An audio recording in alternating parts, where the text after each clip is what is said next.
Oke, selamat malam teman-teman semuanya. Selamat malam. Oke, sebelumnya saya mengucapkan terima kasih bagi rekan-rekan yang sudah hadir pada kesempatan malam hari ini. Di mana pada malam hari ini kita akan mempresentasikan tentang model pengembangan, yaitu khususnya Rapid Application Development atau biasa yang disingkat dengan RAD. Oke, sebelum kita masuk ke materi, pertama-tama kami selaku dari kelompok Siap Tempur akan memperkenalkan diri terlebih dahulu. Oke, perkenalkan, nama saya Igede Bayu Putra Cahya Pradana, biasa dipanggil Bayu. Di sini saya dibantu oleh rekan-rekan saya. Bisa minta perkenalan dirinya dulu. Di sini nama saya Antonius Cornelius Langin. Di sini nama saya Hana Sabdar, kalian bisa panggil saya Hana. Bersama Ikhtiar Dimas Jamhari, biasa dipanggil Dimas. Dan terakhir saya Stefanus Tangguh, biasa dipanggil FM. Oke, sekarang kita akan lanjut ke materinya.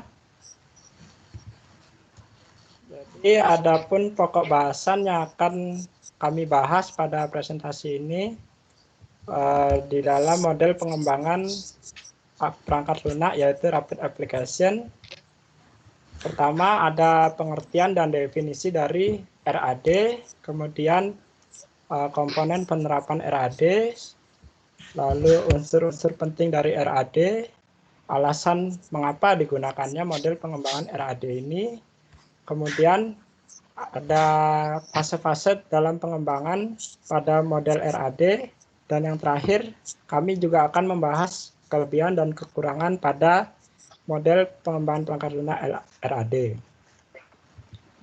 Nah, perlu diketahui untuk teman-teman agar paham mengenai model konsep Rapid Application Development ini,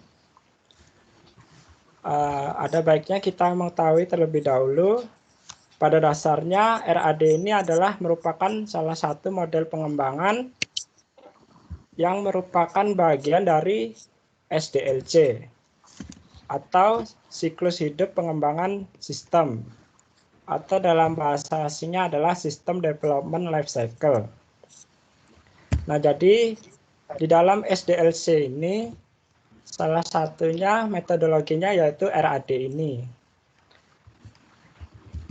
Nah, jadi sebelum masuk ke model perangkat RAD, kita bahas dulu apa itu pengertian dari SDLC atau System Development Life Cycle. Jadi SDLC itu adalah siklus pengembangan sistem dalam rekayasa sistem dan rekayasa perangkat lunak, yang dimana merupakan proses pembuatan dan pengubahan sistem serta model dan metodologi yang digunakan untuk mengembangkan sistem-sistem tersebut. Dan tentu saja konsep ini umumnya merujuk pada sistem komputer atau informasi. Nah, jadi di dalam metodologi SDLC ini juga mengandung unsur tentang development, design, analysis, planning, maintenance, implementation, dan testing. Nah, dalam metodologi SDLC ini banyak sekali contoh-contoh model-model pengembangan yang bisa diterapkan oleh para pengembang perangkat lunak. Terdapat beberapa yang secara umum biasa digunakan oleh para pengembang, yaitu ada waterfall model, kemudian agile model, Scrum, incremental development, dan kemudian RAD yang akan kita bahas.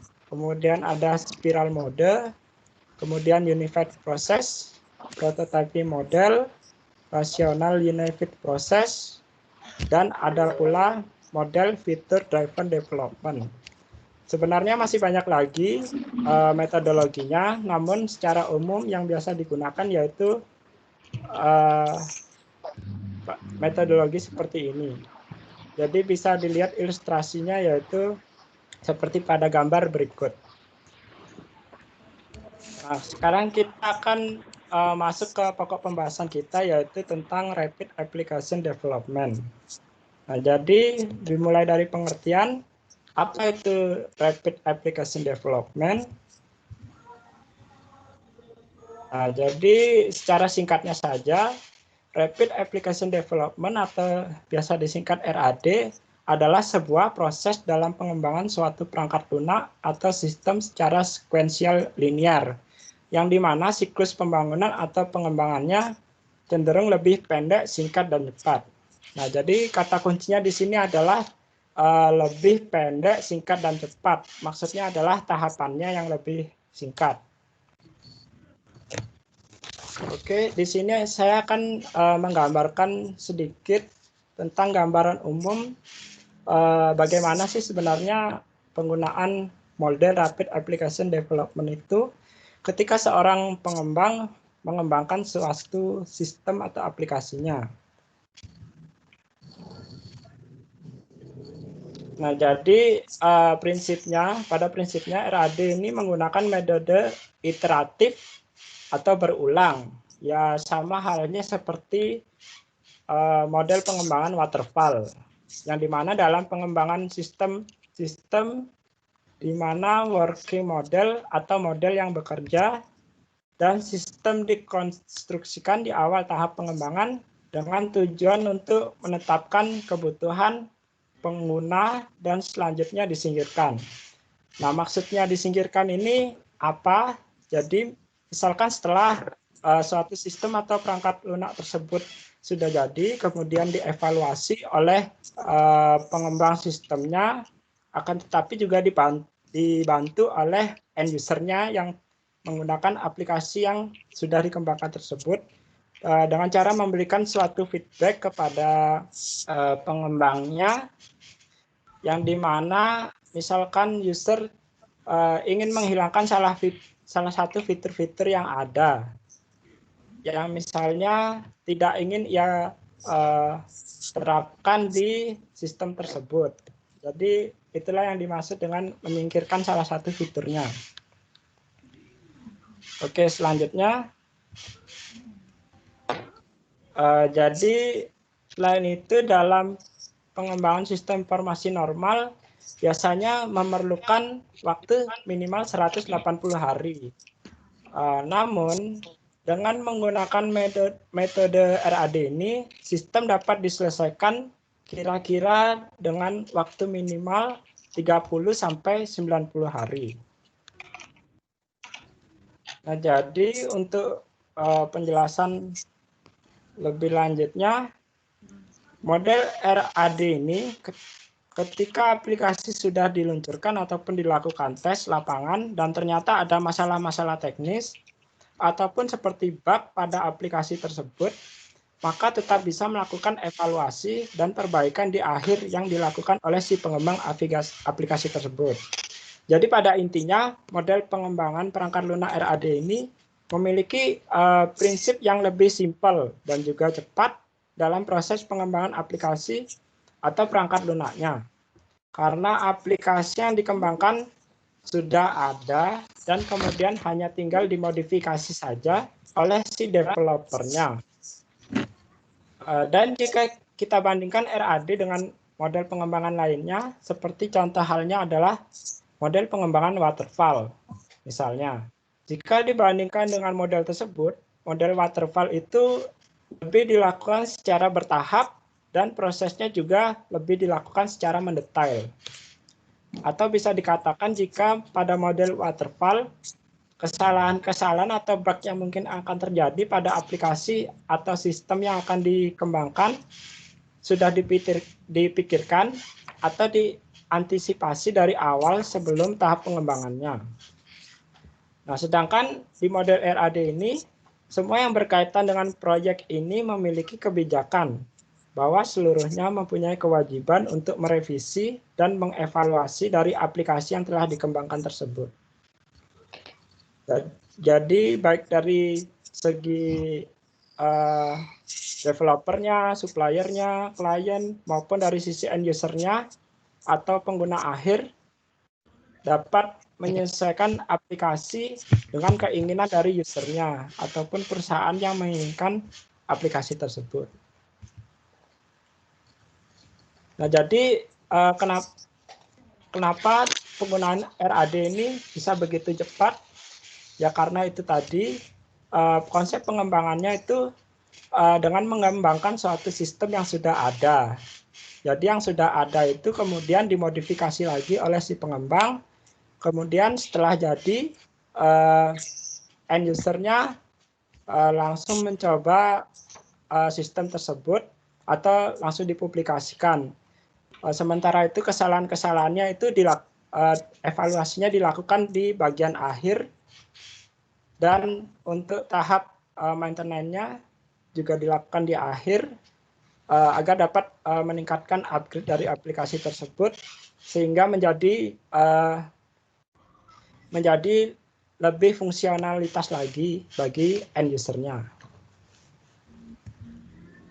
Oke, selanjutnya materi tentang RAD yaitu akan dibahas oleh teman saya Antonius tentang komponen-komponen penerapan Rapid Application Development. Silakan Tony, bisa dijelaskan lebih lanjut. Oke. Oke teman-teman, di sini saya akan melanjutkan presentasi dari teman saya, yang dimana saya akan menjelaskan apa saja komponen penerapan pada Rapid Application Development. Oke, lanjut. Ya. Ya, jadi komponen penerapan Rapid Application Development ini terdiri dari 4 macam ya. Yang pertama adalah komponen basic konstruksi atau pemrograman berbasis komponen dan bukan struktural. Kemudian penekanan pada penggunaan ulang atau reset komponen perangkat lunak yang telah ada. Terus kemudian pembangkitan kode program otomatis atau semi otomatis. Contohnya seperti penggunaan framework dalam membangun sebuah website. Terus kemudian multi time atau banyak teman. Jadi di komponen penerapan RAD ini model RAD-nya ini mengadopsi model waterfall dan pembangunan dalam waktu singkat yang dicapai dengan menerapkan komponen-komponen ini, sehingga tiap time ini menyesuaikan suatu tugas yang selevel tetapi tidak sama. Banyak tugas dan time juga tergantung dari area dan juga kompleksitas sistem atau aplikasi yang nantinya akan dikembangkan. Terus jika keutuhan yang diinginkan pada tahap analisis kebutuhan telah lengkap dan jelas nantinya, maka waktu yang dibutuhkan untuk menyelesaikan suatu aplikasi atau sistem kira-kira akan menghabiskan kurun waktu minimal sekitar 30 sampai dengan 60 hari. Jadi di RAD ini dapat kita simpulkan model pengembangannya ini juga memiliki sedikit persamaan dengan model pengembangan waterfall ya. Akan tetapi perbedaannya ini juga hanya terdapat pada siklus pengembangannya. Jika pada model RAD siklus pengembangannya lebih singkat dan lebih cepat, serta penerapan teknisnya juga lebih cepat. Sedangkan pada model waterfall siklusnya lebih panjang, akan tetapi lebih tepat dan lebih mendetail. Kemudian kita lanjut ke unsur penting terhadap RAD. Ya, di sini apa saja unsur-unsur penting pada RAD ya? Ada 4 jenis. yaitu yang pertama manajemen, kemudian kedua orang, kemudian yang ketiga metodologi, dan keempat ada peralatan.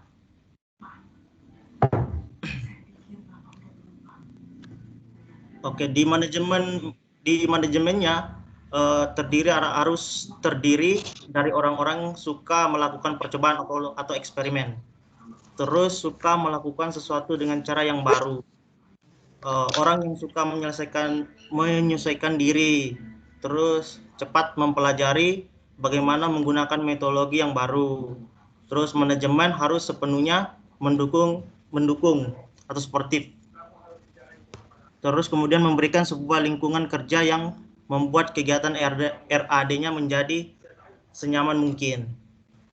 Jadi di manajemen ini seseorang yang ada di dalam unsur manajemen ini harus adaptif dan juga harus bisa mengetahui bagaimana cara menggunakan metodologi yang baru, karena aplikasi ini disesuaikan dengan kebutuhan dengan end user yang nantinya akan menggunakan aplikasi ini. Selain itu manajemen juga sepenuhnya mendukung dengan sepenuhnya kegiatan RAD. Terus lanjut yang kedua, yaitu unsur RAD orang. Jadi orang dibentuk oleh beberapa tim yang terspesialisasi dengan yang dikenal dengan istilah SWOT atau Skill with Independent Tools. Jadi unsur orang dipilih untuk membentuk suatu tim adalah benar-benar sekumpulan orang yang memiliki keahlian dalam unsur bidang yang akan berhubungan dengan sistem yang akan dibangun tersebut ataupun terspesialisasi. Contohnya seperti seorang yang telah berpengalaman di bidang programming dan seorang konsultan atau analis sistem informasi di bidang aplikasinya.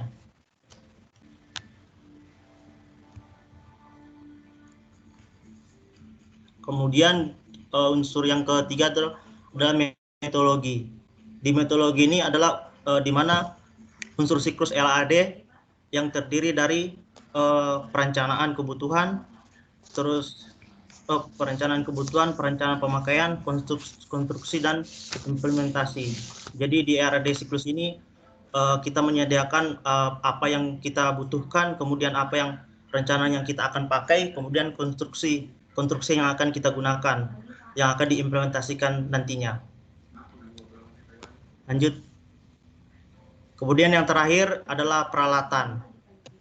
Peralatan di sini minimal terdiri dari bahasa pemrograman generasi yang keempat ya. Dari di peralatan ini kita menggunakan bahasa pemrograman di generasi keempat. Jadi generasi sebelumnya belum bisa digunakan. Kemudian peralatan case-nya, komputer aided software engineer atau rekayasa perangkat lunak. Kemudian selanjutnya akan dijelaskan oleh teman saya. Oke, terima kasih untuk Tony. Kemudian untuk penjelasan selanjutnya akan dibahas oleh rekan saya Hana, yaitu tentang alasan dari beberapa pengembang menggunakan model RAD. Silakan Hana, bisa dilanjutkan.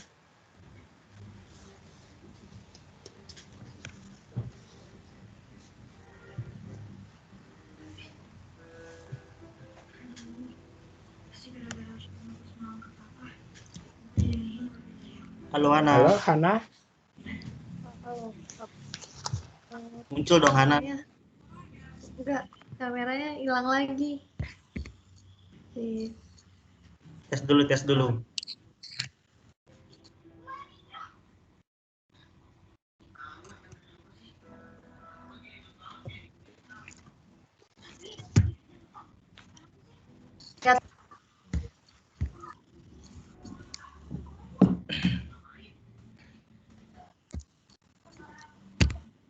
Oke, sepertinya ada kendala di kamera untuk rekan kita Hana ya.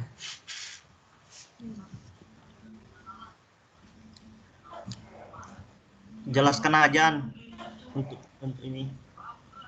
Bisa. Untuk Hana, bagaimana? Apa kameranya tetap tidak bisa? Masih nyoba nih, masih nyoba. Oke. Nggak apa-apa kalau Hana nyampein tanpa gini. Oh, oke, Tanpa kemungkinan karena ada dulu. kendala, mungkin bisa dimaklumi lah. Oke, gimana? Lanjut? Dilanjut aja mending. Lanjut aja ya, Han. Ya. Iya. Oke, kita lanjutkan. Untuk Hana, kita kembalikan kembali. Oke. Selamat malam. Jadi Hana lanjutin presentasi dari Tony ya. Lalu apa beberapa pengembang menggunakan model RAD? Alasan beberapa pengembang menggunakan model RAD, pertama, apabila menggunakan RAD hanya untuk menghemat biaya pengembangan suatu sistem. Kedua, apabila menggunakan RAD hanya untuk menghemat waktu pengembangan suatu sistem. Dua alasan sisi baik. Dari sisi baik tersebut dibagi lagi menjadi 3, yaitu apabila menggunakan RAD untuk mendapatkan suatu desain yang dapat diterima oleh konsumen dan dapat dikembangkan dengan mudah. Lalu, apabila menggunakan RAD untuk memberikan batasan-batasan pada suatu sistem supaya tidak mengalami perubahan. Dan apabila menggunakan RAD untuk menghemat waktu, dan kalau memungkinkan bisa menghemat biaya serta menghasilkan produk yang berkualitas. Itu saja. Sekian. Oke, untuk selanjutnya kita bahas lagi lebih lanjut mengenai fase-fase pengembangan dari model RAD. Jadi untuk selanjutnya akan dijelaskan oleh rekan saya, yaitu Dimas. Dimas, bisa silakan dilanjutkan untuk fase-fasenya. Baik, berikut dari penjelasan seperti apa fase-fase pengembangan pada model Rapid Application Developer. Jadi di sini dalam fase pengembangan RAD terdapat 3 fase utama, yaitu fase pertama terdapat fase perencanaan syarat-syarat atau requirement planning, yang dimana pada fase pertama ini penggunaan atau user dan juga pengembangan developer yang membuat sistem atau aplikasi tersebut bertemu untuk bersama-sama merancang atau menentukan dan mengidentifikasi apa saja yang perlu dibuat dalam aplikasi atau sistem yang akan dibuat, dan berkaitan dengan tujuan dan syarat-syarat informasi yang nantinya akan diterapkan ke dalam aplikasi atau sistem tersebut. Kemudian ada 2 fase mengenai workshop desain RAD, yang dimana pada fase-fase ini terbagi menjadi 2 tahap, yaitu tahap pertama pada tahap user design, pihak pengembangan aplikasi bekerja dengan pengguna atau end user untuk merancang sistem dengan tujuan untuk menggambarkan apa saja yang nantinya harus ditampilkan dalam aplikasi atau sistem yang akan dibuat. Atau dapat dikatakan pada tahap user design, pengguna dan pengembang bersama-sama merancang sebuah UI atau user interface dari sebuah aplikasi atau sistem yang akan dibangun. Kemudian pada tahap kedua, construction. Pada tahap construction, pengembang mulai melakukan proses pengembangan atau pembangunan pada aplikasi atau sistem tersebut, yang dimana dimulai dalam menentukan fungsionalitas dari sistem yang akan dibangun, ingin seperti apa, dan dapat melakukan hal apa saja agar sesuai dengan kebutuhan user atau customer di dalam suatu perusahaan. Selanjutnya pada fase ketiga adalah fase implementasi atau cut over, yang dimana pengguna maupun pengembang akan menganalisis secara intens dan mengidentifikasi masalah-masalah atau bug apa saja yang akan muncul pada workshop yang sedang berjalan. Lalu setelah dianalisis dan diidentifikasi masalah tersebut, mereka akan mulai memilah dan juga memilih mana saja yang nantinya perlu ditampilkan dan tidak perlu ditampilkan ke dalam aplikasi atau sistem yang telah dibangun tersebut. Kemudian setelah sudah terseleksi dengan baik tampilan-tampilan tersebut, dan fungsionalitas sistem juga sudah sesuai dengan kebutuhan user atau customer, maka pihak pengembang akan mulai melakukan konfirmasi kepada pihak pengguna atau customer di suatu perusahaan yang akan menggunakan sistem atau aplikasi yang telah dibangun tersebut, dan mengesahkannya agar sistem atau aplikasi bisa segera dipublikasikan oleh pihak pengguna atau perusahaan yang akan menggunakannya. Sekian penjelasan dari fase-fase pengembangan RAD. Saya Dimas undur diri. Oke, terima kasih Dimas untuk penjelasan lengkap dari fase-fase model Rapid Application Development ya. Oke, selanjutnya kita bahas lagi lebih dalam mengenai kelebihan dan kekurangan jika kita menggunakan model RAD dalam mengembangkan suatu sistem aplikasi. Baik, untuk kelebihan dan kekurangannya bisa dilanjutkan oleh rekan saya, Evan. Oke, Evan, silakan dijelaskan kelebihan dan kekurangannya. Oke, saya melanjutkan dari teman saya. Apa kelebihan dan kekurangan jika kita menggunakan model RAD dalam mengembangkan suatu sistem atau aplikasi? Oke, lanjut.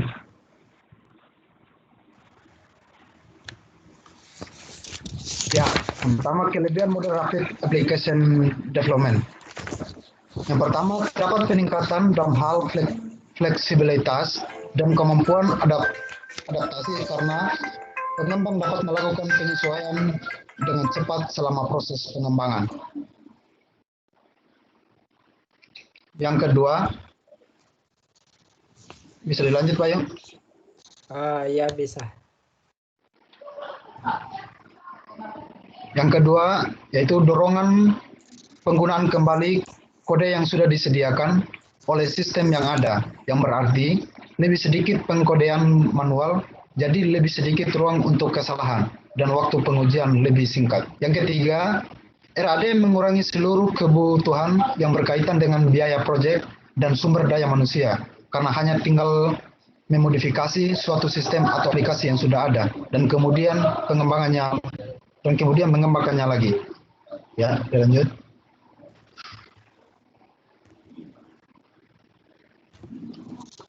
Yang berikutnya adalah RAD memiliki kemampuan untuk menggunakan kembali komponen yang ada atau reusable object sehingga pengembang tidak perlu membuat dari awal lagi dan waktu yang diperlukan menjadi lebih singkat. Berikut peningkatan kepuasan pelanggan karena kolaborasi tingkat tinggi dan koordinasi antara pemegang kepentingan atau pengembang, klien, dan pengguna akhir atau end user.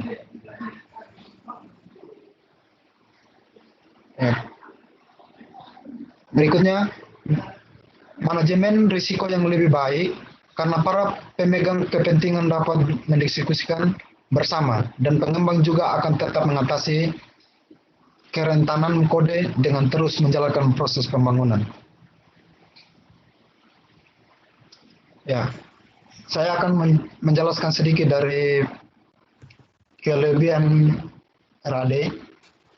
Bisa dikatakan saat ini penggunaan model pengembangan RAD menjadi pilihan model yang paling terfavorit menurut beberapa developer dalam proses pembangunan maupun pengembangan segala jenis sistem atau aplikasi. Akan tetapi, risiko yang dimiliki oleh model RAD ini juga sangat tinggi karena memiliki beberapa kelemahan yang mungkin tidak dapat diremehkan pula. Ya, ini berikut kekurangan model pengembangan RAD. Oke, lanjut.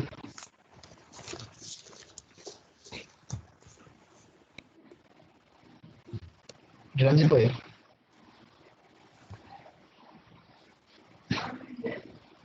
Ya, di sini akan saya menjelaskan lebih lanjut tentang kekurangan RAD. Yang pertama, dengan model pengembangan RAD, penganalisis berusaha mempercepat proyek dengan terburu-buru.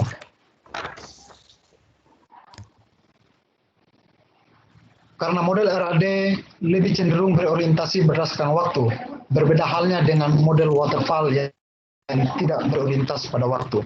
Akan tetapi, proses yang dilakukan dalam pengembangan suatu sistem atau aplikasinya dilakukan secara lebih mendetail dan bertahap.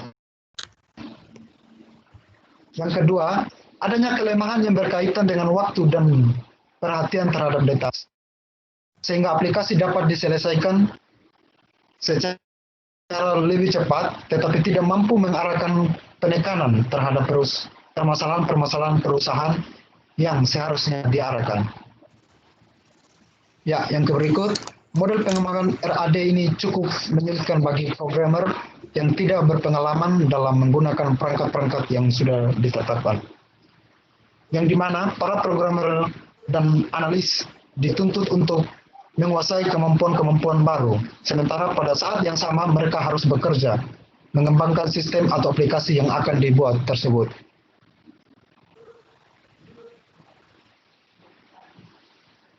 Ya, yang berikutnya. Saya akan menjelaskan tentang kekurangan pada model RAD. Penjelasan jadi, mengapa jika kita menerapkan model ini, resikonya akan sangat tinggi? Hal ini dikarenakan model RAD ini memiliki prinsip yaitu mengembangkan suatu sistem atau aplikasi yang sudah ada dan kemudian mengimplementasikannya atau mempublikasikannya di awal setelah jadi. Sementara itu, untuk proses evaluasinya dilakukan di akhir atau istilahnya dilakukan sambil jalan.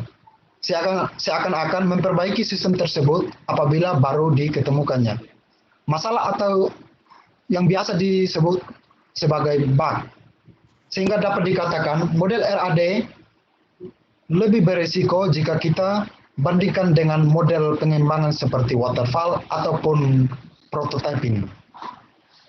Jika kita melihat model pengembangan waterfall, kemungkinan akan terlihat sangat kecil risiko yang akan dihasilkannya. Hal ini dikarenakan model waterfall memiliki prinsip tahapan, yaitu untuk melakukan proses identifikasi masalah di awal sebelum tahap implementasi atau pengembangannya. Sehingga wajar apabila waktu yang diperlukan untuk mengembangkan suatu sistem atau aplikasinya cenderung lebih lama jika dibandingkan dengan RAD. Ya, mungkin seperti itu aja. Oke, terima kasih untuk Evan penjelasan tentang kelebihan dan kekurangan dari RAD. Jadi RAD itu bisa dikatakan resikonya lebih tinggi ya teman-teman kalau dibandingkan dengan model-model pengembangan perangkat lunak yang lain itu lebih bertahap dia ya, begitu ya. Lebih bertahap dan lebih mendetail. Selain itu, kesalahan-kesalahan yang mungkin terjadi bisa diantisipasi lebih awal untuk menghindari terjadinya kesalahan atau bug itu tadi ya. Oke, selanjutnya sekian sampai di sini materinya. Jadi untuk kesimpulan lebih lanjutnya akan dijelaskan oleh rekan kita yaitu Hana. Hana bisa jelaskan kesimpulan dari topik materi kita yang pada malam hari ini mengenai model pengembangan perangkat lunak Rapid Application Development-nya. Silakan Hana. Baik, terima kasih.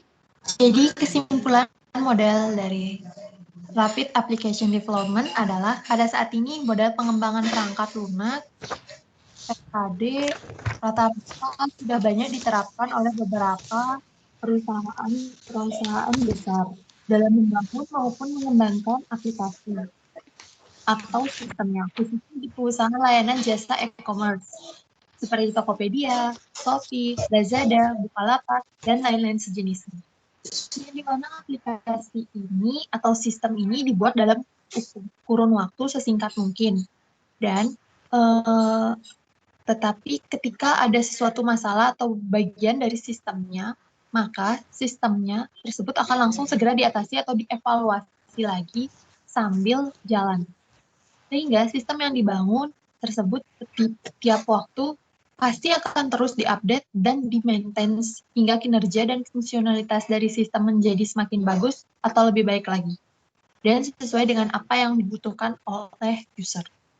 Untuk penjelasannya lebih lanjut, selain mengandalkan hasil evaluasi dari kinerja sistem yang dilakukan oleh pengembang, di sini end user juga dapat ikut serta dalam berkontribusi untuk mengembangkan sistem atau aplikasi yang telah dibuat dengan cara memberikan feedback-nya.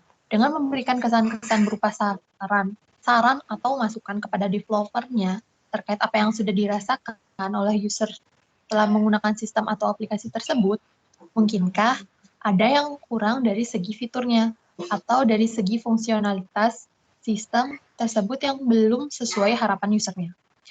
Sehingga developer dapat menilai dan menilai apa saja bagian-bagian yang mungkin masih kurang atau akan diperlakukan oleh end usernya dan dapat dilakukan evaluasi lebih lanjut terhadap sistem atau aplikasi tersebut.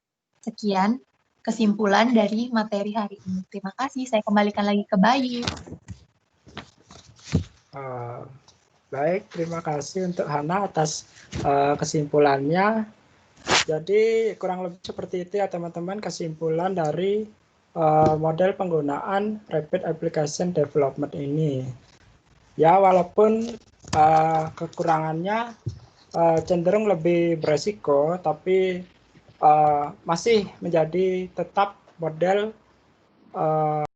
pengembangan perangkat lunak yang sangat terfavorit bagi para pengembang ya. Alasannya yaitu tadi waktunya yang sangat singkat dan pengerjaan yang cepat mungkin menjadi alternatif bagi para pengembang perangkat lunak atau sistem ini.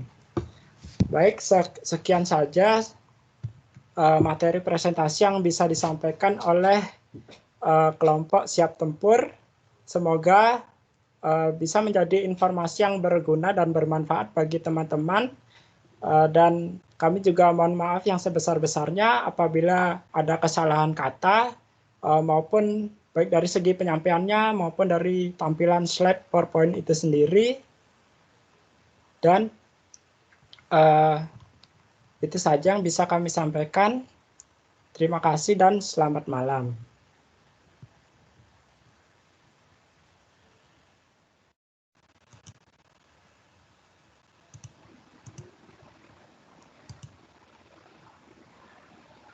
Oke, recordingnya saya stop.